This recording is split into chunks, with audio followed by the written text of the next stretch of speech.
What is up, YouTube, and welcome back to Little Jitsu. In today's video, I am going to be giving you some tips and tricks that I use to beat larger opponents, or more specifically, to escape mount bottom and defend myself from getting submitted.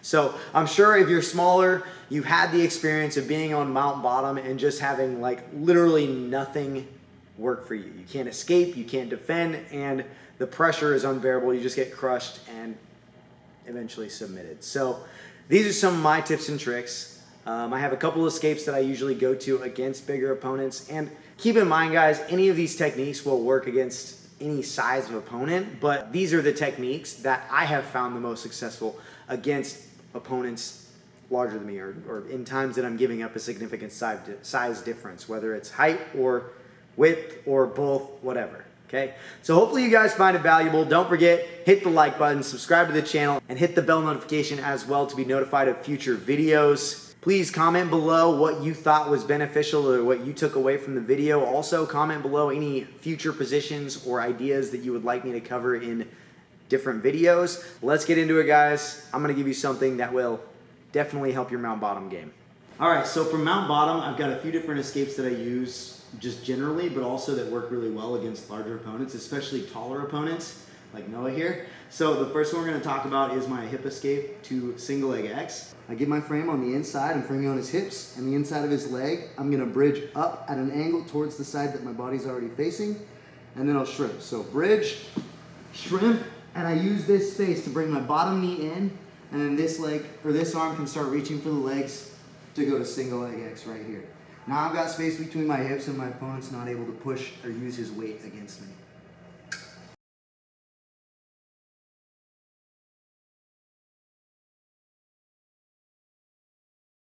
The next escape that works really well against taller opponents, because their legs are a lot longer and they're farther behind my hips, is the half guard escape. So I'm gonna start in the same way. I'm gonna get my elbow framing on the inside of his knee, and then one arm framing on his hip, okay? When I bridge up just to get space between our hips and the mat so that I can turn on my side. So I bridge up, turn on my side, and then I use my leg, my bottom leg here, to push his knee out and trap it with my foot, dragging it on the inside. From here, my frame stays, and I use my bottom leg to come above his knee. As I trap his knee with my knee, I straighten my legs and start hip escaping so that my hips are facing him and I can shrimp and get to a better half guard. Again, keeping his weight off of me so that I can start attacking from this position and not defend from mount.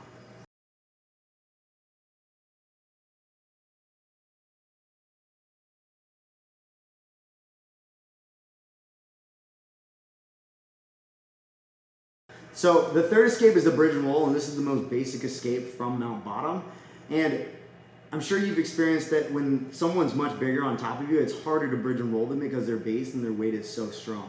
So what I do is I'll trap their arm, like I'm gonna bridge this way, and I'll bridge and I'll let go of their arm, right? And as they come back, I will trap his arm, the opposite arm, and I'll bridge the opposite direction, using more of his momentum against me, right? Sometimes when I'm doing that, I'll even trap the wrong arm like this, and I'll bridge the wrong way. So I bridge, look, and he posts, he thinks I'm an idiot, right? And then as he comes back, I grab his shoulder, trap his foot, and using the momentum, bridge into the arm that I have trapped.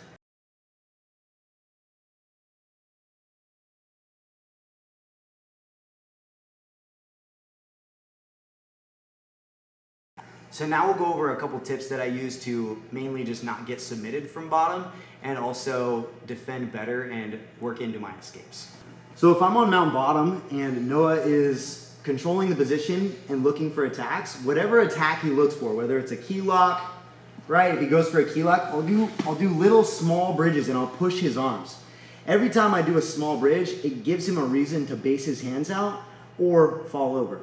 Now these bridges aren't super explosive or super energy ineffective, right? I'm just bridging a little bit, just little bumps to keep my opponent off balance so that their attacks aren't as effective and aren't as directed. Okay, so whether it's key lock, whether it's a cross choke, right? He could go for the cross choke, and as he gets his second grip, just little bridge and post, keeping him off balance, and at the same time, I'm still trying to keep his hips low.